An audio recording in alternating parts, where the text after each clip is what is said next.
तो hello guys, नमस्कार सभी को। और यहाँ से जो है लूसेंट से चल रहा था गाइस वन लाइनर क्वेश्चन। यहाँ पे जो है ठीक है सामान्य अध्ययन से क्वेश्चन चल रहा है यहाँ पे लूसेंट से। और यहाँ पे साइंस का क्वेश्चन गाइस ध्वनि से आज है, ठीक है। वन लाइनर क्वेश्चन गाइस यहाँ पे बिहार पुलिस का जो वैकेंसी आया हुआ है उसके लिए बहुत इम्पोर्टेंट होगा। प्लस में बिहार एसआई और एसएससी जीडी, एसएससी सीजीएल, ठीक है। तो इस सभी के लिए इम्पोर्टेंट देखते हुए गाइस ये क्वेश्चन चला रहे हैं। और बिहार टीचर के लिए, ठीक है, बीपीएससी लेवल का और सीटेट फर्स्ट फेज में जो एग्ज़ाम होगा उसके लिए भी इम्पोर्टेंट होगा गाइस। तो चलिए यहाँ पे one liner question topic by topic है गाइस। वीडियो को ज़रूर देखिए, शेयर कीजिए। चलिए क्वेश्चन को स्टार्ट करते हैं। यहाँ पहला क्वेश्चन क्या है, यहाँ पे देखिए कि पराध्वनिक जेट से वायुमंडल की किस परत को क्षति पहुंचाती है, तो बताइए। तो पराध्वनिक जेट से वायुमंडल की किस परत को क्षति पहुंचाती है? ओजोन परत को। किसको? ओजोन परत को गाइस क्षति पहुंचाती है। किसको? ओजोन परत को जो है क्षति पहुंचाती है, ठीक है। चलिए नेक्स्ट क्वेश्चन देख लेते हैं यहाँ पे गाइस। नेक्स्ट है, किसे मापने हेतु डेसिबल इकाई का प्रयोग किया जाता है? तो किसे मापने हेतु डेसिबल इकाई का प्रयोग किया जाता है? तो ध्वनि की तीव्रता मापने में। किसमें? ध्वनि की तीव्रता मापने में, ठीक है, डेसिबल इकाई का प्रयोग किया जाता है गाइस। और ये सब क्वेश्चन पूछ लिया जाता है। और एएलपी टेक्नीशियन के लिए भी इम्पोर्टेंट होगा गाइस। यहाँ पे 3 लाख वैकेंसी आ रहा है, ठीक है। तो आप ज़रूर जो है इस वीडियो को देखिए, शेयर कीजिए और सब्सक्राइब कीजिए। चलिए तो सेशन को आगे देख लेते हैं। क्या है कि ध्वनि के स्रोत व परावर्तित सतह के मध्य न्यूनतम दूरी कितनी होनी चाहिए जिसे कि पराध्वनिक स्पष्ट रूप से सुनाई दे सके? तो 16.5 मीटर होनी चाहिए। कितनी होनी चाहिए गाइस? 16.5 मिलीमीटर होनी चाहिए। यहाँ पे ध्वनि के स्रोत से और परावर्तित सतह के मध्य न्यूनतम दूरी कितनी होनी चाहिए जिसे कि प्रतिध्वनिक स्पष्ट रूप से सुनाई दे सके? तो 16.5 मीटर। नेक्स्ट क्वेश्चन है गाइस, वायु में ध्वनि का वेग कितना होता है? तो वायु में ध्वनि का वेग होता है 343 मीटर प्रति सेकंड। कितना होता है गाइस? 343 मीटर प्रति सेकंड। समुद्र तल पर 20 डिग्री सेल्सियस तापमान पर। कितना? समुद्र तल पर 20 डिग्री सेल्सियस तापमान पर। चलिए नेक्स्ट क्वेश्चन है गाइस, यहाँ पे देख लेते हैं। सिनेमा घरों बड़े सभागारों आदि में ध्वनि स्रोत बंद होने के बाद कुछ देर तक ध्वनि सुनाई देती है। इसका क्या कारण है? तो अनुसरण कारण है। अनुरणन कारण है। क्या है? अनुरणन, ठीक है, अनुरणन है इसका। तो इसी कारण जो है हम लोग यहाँ जो है सुन सकते हैं बहुत देर तक सिनेमा घरों में। चलिए नेक्स्ट क्वेश्चन देख लेते हैं। चंद्रमा के धरातल देख लेते हैं। क्वेश्चन को देख लेते हैं गाइस। यहाँ पे क्या है? यहाँ पे है, चंद्रमा के धरातल पर 2 व्यक्ति एक दूसरे की बात नहीं सुन सकते हैं। इसका क्या कारण है? चंद्रमा पर वायुमंडल नहीं है। चंद्रमा पर क्या नहीं है? वायुमंडल नहीं है, ठीक है। इसलिए जो है चंद्रमा के धरातल पर 2 व्यक्ति एक दूसरे की बात नहीं सुन सकती है। किसके कारण? चंद्रमा पर वायुमंडल नहीं है गाइस। नेक्स्ट क्वेश्चन है, वह जेब पद्धति जिसमें पराश्रव्य ध्वनि का प्रयोग किया जाता है उसे क्या कहते हैं? तो सोनोग्राफी कहते हैं। क्या कहते हैं? तो सोनोग्राफी कहते हैं। पराश्रव्य ध्वनि का प्रयोग किया जाता है, ठीक है। कितना से कितना हाइटेज तक? 20,000 से अधिक हाइटेज तक पराश्रव्य ध्वनि का प्रयोग किया जाता है। चलिए नेक्स्ट क्वेश्चन है गाइस, विश्व स्वास्थ्य संगठन के अनुसार 45 डेसिबल की तीव्रता वाले ध्वनि मानव के लिए सबसे उपयुक्त क्या है? ठीक है, देखिए क्या नहीं है, उपयुक्त है। मतलब 45 डेसिबल तीव्रता वाले ध्वनि मानव के लिए सबसे अच्छा उपयुक्त है। ठीक है, नेक्स्ट क्वेश्चन है, और ये विश्व स्वास्थ्य संगठन के अनुसार माना जाता है। नेक्स्ट है, चमगादड़ अंधेरी रातों में उड़ सकते हैं और अपना शिकार भी कर सकते हैं, इसका क्या कारण है? ठीक है, तो वे पराध्वनि तरंगे उत्पन्न करते हैं और इन्हीं के द्वारा निर्देशित होते हैं। चलिए नेक्स्ट क्वेश्चन है गाइस, यहाँ पे नेक्स्ट क्वेश्चन क्या है देख लेते हैं। तो नेक्स्ट क्वेश्चन है कि टीवी रिमोट में किन तरंगों का प्रयोग किया जाता है? तो टीवी रिमोट में गाइस अवरक्त तरंग का प्रयोग किया जाता है। किसका? अवरक्त तरंग का प्रयोग किया जाता है टीवी रिमोट में। चलिए अब ध्वनि का स्रोत देख लेते हैं, तीव्रता डेसिबल में देख लेते हैं। साधारण बातचीत करने के लिए कितना डेसिबल होना चाहिए? 30 से 40 डेसिबल होना चाहिए। साधारण मनुष्य का बातचीत होना चाहिए कितना डेसिबल ध्वनि? तो साधारण बातचीत ध्वनि कितना होना चाहिए, कितना डेसिबल? तो 30 से 40 डेसिबल होना चाहिए। नेक्स्ट है क्वेश्चन गाइस, तेज बातचीत करने के लिए कितना डेसिबल होना चाहिए? 50 से 60 डेसिबल होना चाहिए। कितना? 50 से 60 डेसिबल होना चाहिए। नेक्स्ट क्वेश्चन है गाइस, तेज संगीत शोर के लिए कितना डेसिबल होना चाहिए? 80 डेसिबल से अधिक। कितना? 80 डेसिबल से अधिक। नेक्स्ट क्वेश्चन है गाइस, पेड़ के पत्तों की सुसराहट 10 से 20 डेसिबल होता है। कितना? 10 से 20 डेसिबल।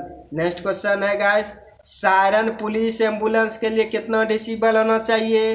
110 से 120 डेसिबल होना चाहिए। नेक्स्ट क्वेश्चन है गाइस, जेट विमान के लिए कितना डेसिबल होना चाहिए? 140 से 150 डेसिबल होना चाहिए। नेक्स्ट क्वेश्चन है यहाँ पे, औद्योगिक यंत्र संयंत्र कारखानों में कितना डेसिबल होना चाहिए? 100 से 120 डेसिबल होना चाहिए। तो ये सब गाइस पूछा जाता है क्वेश्चन। ये रेलवे में भी पूछा गया है, एसएससी जीडी में भी पूछा गया है।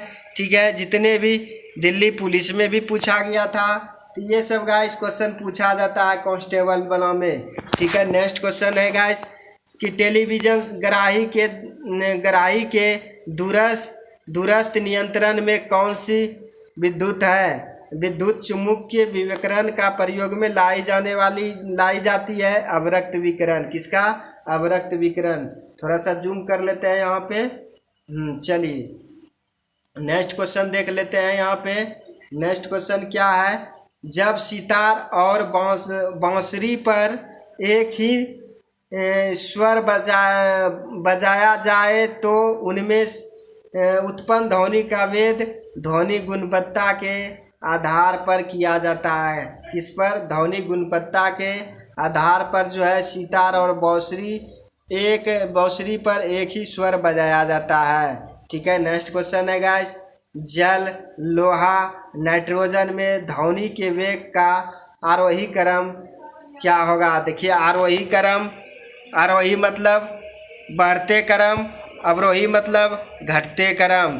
ठीक है, तो देखिए यहाँ छोटा से बड़ा, यहाँ नाइट्रोजन पहले, उसके बाद जल, उसके बाद लोहा। ठीक है, ध्वनि तो सबसे ज़्यादा ध्वनि किस में होगी? तो लोहा में होगी।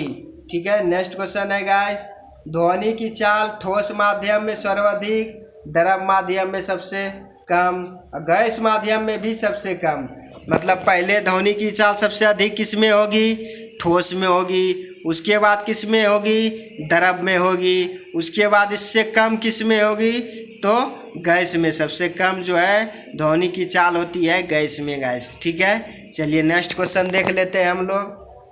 तापमान का ध्वनि के वेग पर क्या प्रभाव पड़ता है? तो तापमान के घटने से ध्वनि का वेग घटता है। तापमान के घटने से ध्वनि का वेग क्या होता है? घटता है गाइस। चलिए नेक्स्ट क्वेश्चन देख लेते हैं यहाँ पे हम लोग। नेक्स्ट क्वेश्चन क्या है कि ध्वनि किस माध्यम से होकर नहीं गुजर सकती है? तो निर्वात से होकर नहीं गुजर सकती है। नेक्स्ट क्वेश्चन है गाइस, ध्वनि तरंगे ठोस तथा गैस दोनों माध्यमों में गमन कर सकती है। ठीक है, तो ध्वनि तरंगे ठोस तथा गैस दोनों माध्यमों में क्या होती है, गमन कर सकती है। चलिए नेक्स्ट क्वेश्चन है गैस, तथा ध्वनि में धातु में ध्वनि का वेग सबसे अधिक होती है। तो धातु में ध्वनि का वेग क्या होती है, सबसे अधिक होती है। नेक्स्ट क्वेश्चन है गाइस, स्टेथोस्कोप किस सिद्धांत पर कार्य करता है। तो ध्वनि के परावर्तन सिद्धांत पर कार्य करता है। तो स्टेथोस्कोप किस सिद्धांत पर कार्य करता है, ध्वनि के परावर्तन पर कार्य करता है। नेक्स्ट क्वेश्चन है गाइस, स्टैटिक्स में किसका अध्ययन किया जाता है। तो ध्वनि का जो है ध्वनि तरंगों में से ध्वनि का किया जाता है। तो स्टैटिक्स में किसका अध्ययन किया जाता है, तो ध्वनि का किया जाता है। नेक्स्ट क्वेश्चन है गाइस, स्टैटिक्स में किसका अध्ययन किया जाता है, तो ध्वनि का अध्ययन किया जाता है। नेक्स्ट क्वेश्चन है गाइस, ध्वनि तरंगों में कौन सी घटना घटित नहीं हो सकती है। तो ध्रुवण घटना नहीं हो सकती है। तो ध्वनि तरंगों में कौन सी घटना घटित नहीं हो सकती है, तो ध्रुवण घटना नहीं हो सकती है। नेक्स्ट क्वेश्चन है गाइस, ध्वनि का तारतम्य किस माध्यम पर निर्भर करता है, तो आवृत्ति पर माध्यम करता है। ठीक है, तो ध्वनि का तारतम्य किस पर निर्भर करता है, आवृत्ति पर निर्भर करता है। नेक्स्ट क्वेश्चन है गाइस, प्रतिध्वनि का कारण होता है। तो ध्वनि तरंगों का परावर्तन, ध्वनि तरंगों का परावर्तन।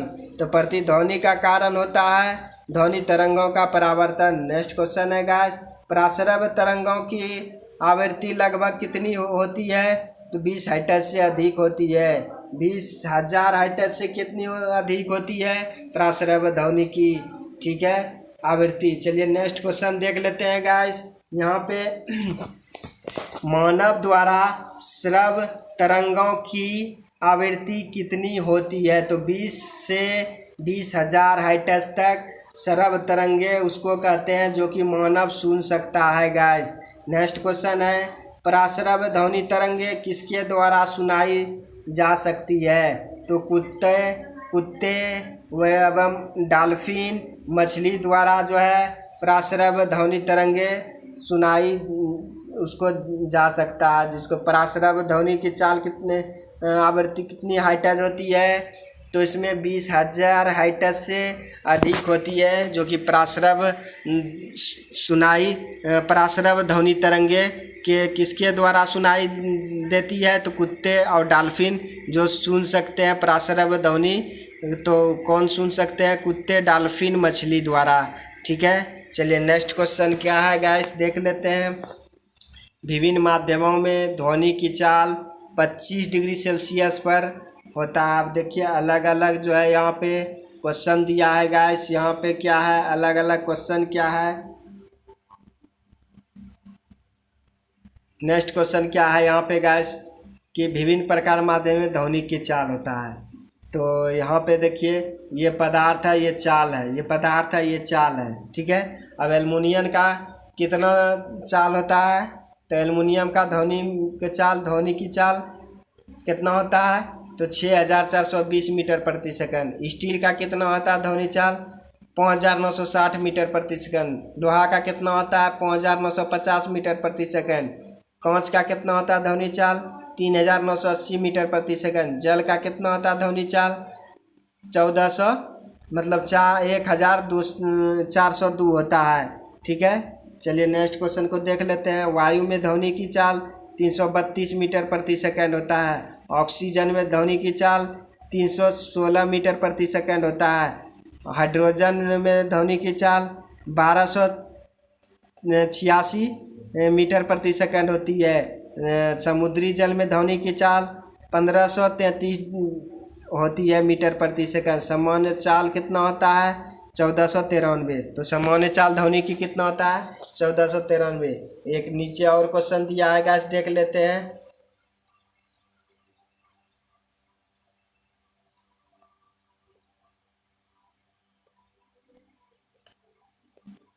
तो नीचे क्या है गाइस, महिलाओं की आवाज़ पुरुषों की अपेक्षा तीक्ष्ण होती है, क्यों। महिलाओं की आवाज़ का क्या होती है, तीक्ष्ण होती है, क्यों? तो देखिए, तो महिलाओं की आवाज़ पुरुषों की अपेक्षा तीक्ष्ण होती है, क्यों? महिलाओं की आवाज़ का तारतम्य अधिक होती है। क्या होता है? तारतम्य अधिक होता है महिलाओं की आवाज़ में, ठीक है, इसलिए तीक्ष्ण होती है, मतलब महीन होती है महिला की आवाज़, ठीक है, समझ गए गाइस? तो पुरुषों की अपेक्षा महिलाओं की आवाज़ तीक्ष्ण होती है, क्यों होती है? तारतम्य अधिक होती है उसकी, क्या होती है? तारतम्य अधिक होती है, ठीक है। तो चलिए क्वेश्चन को यहीं पे ख़त्म करते हैं, कल फिर से आप लोग को मिलते हैं। कल नेक्स्ट वीडियो जो है क्या दिखाते हैं आप लोग को, नेक्स्ट कल हो जाएगा आप लोग का, ठीक है। तो यहाँ से ध्वनि खत्म हो गया, तो कल फिर आप लोग के साथ दूसरा चैप्टर मिलते हैं। तो चलिए क्वेश्चन को यहीं ख़त्म करते हैं। जय हिंद, नमस्कार, सब्सक्राइब कीजिए, लाइक कीजिए।